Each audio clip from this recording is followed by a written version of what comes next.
Welcome back to Z's English, and I was not able to upload any videos for the past week. I was a bit busy with my classes, and so I am back with you again. We looked at the use of quotation marks in writing a short story, and one may ask, why is it important to use quotation marks in your narrative?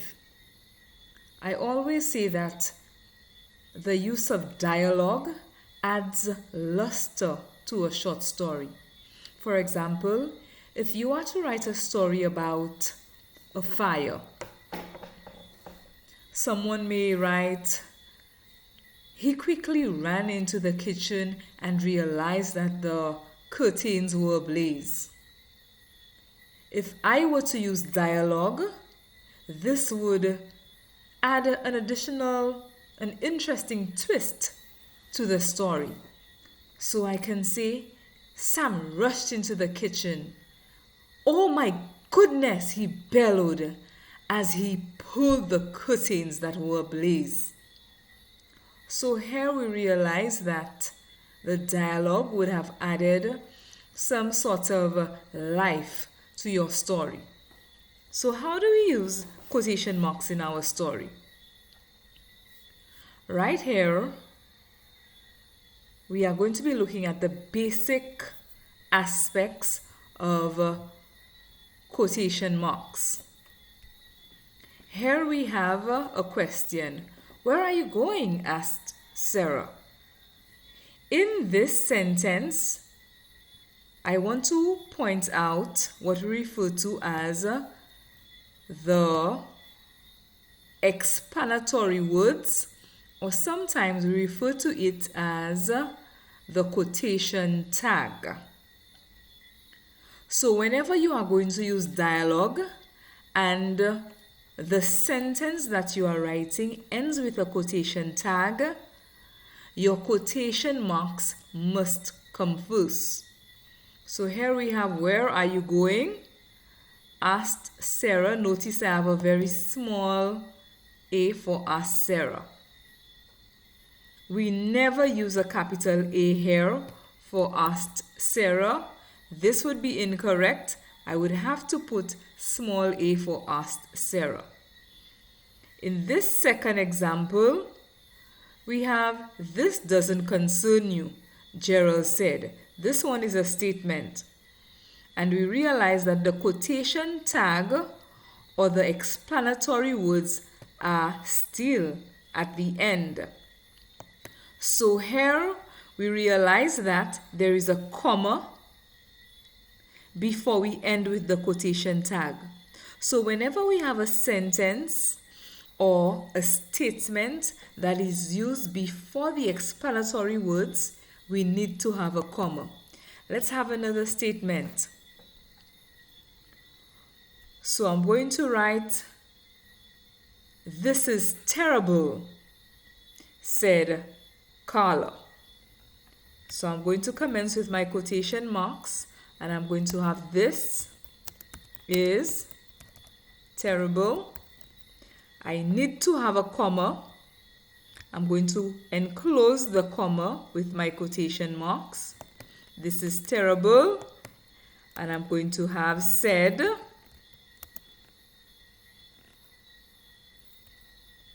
Tina, or I can have replied Tina. I'm still going to use a small r. This is terrible, replied Tina. I can put this the other way around. And this time I'm going to use the quotation tag at the beginning of the sentence. Remember, quotation tags refer to explanatory words. So sometimes your quotation tag can be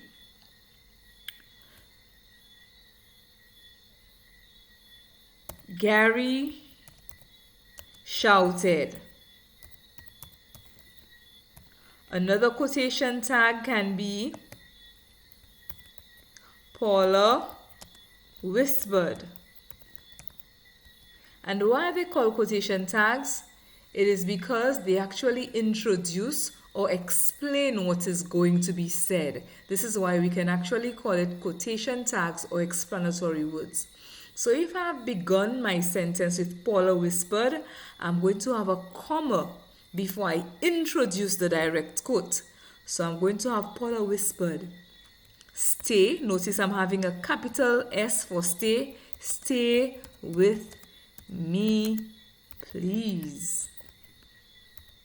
And I'm going to enclose my full stop. This is what Paula said. Gary shouted. Of course, I'm going to have a comma to introduce Gary's words. Gary shouted, get out of my way. I'm going to have a capital G because whenever we are going to have a person's first words, we need to use a capital letter. Get out of my way. Obviously, since he shouted this, I'm going to have an exclamation mark. There's no need to have an exclamation mark and a full stop. That does not work in English. There's no need to have an exclamation mark and a comma.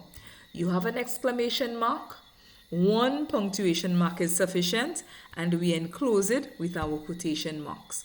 So Gary shouted, get out of my way. Again, we are seeing the explanatory words at the beginning. And so we have a comma after the explanatory words. When the explanatory words are at the end, you enclose your comma in the quoted sentence. So these are the basic aspects of writing with the use of quotation marks. Remember, your quotation tag may be at the end of your sentence. Here we have asked Sarah, Gerald said, Tina replied, said Tina, and so forth. And I'm seeing an error here that you would have noted. You need to have a small r.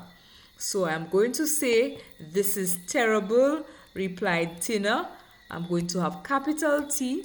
This is terrible. We need to have a comma. We need to enclose that comma. Replied Tina. You must never have a capital R right there in the center of that sentence. So that is basically it for the use of quotation marks in our writing.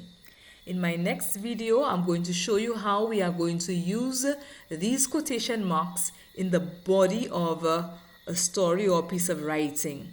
And you are going to be introduced to a few of the rules that you use whenever you are going to insert or include quotation marks in your writing.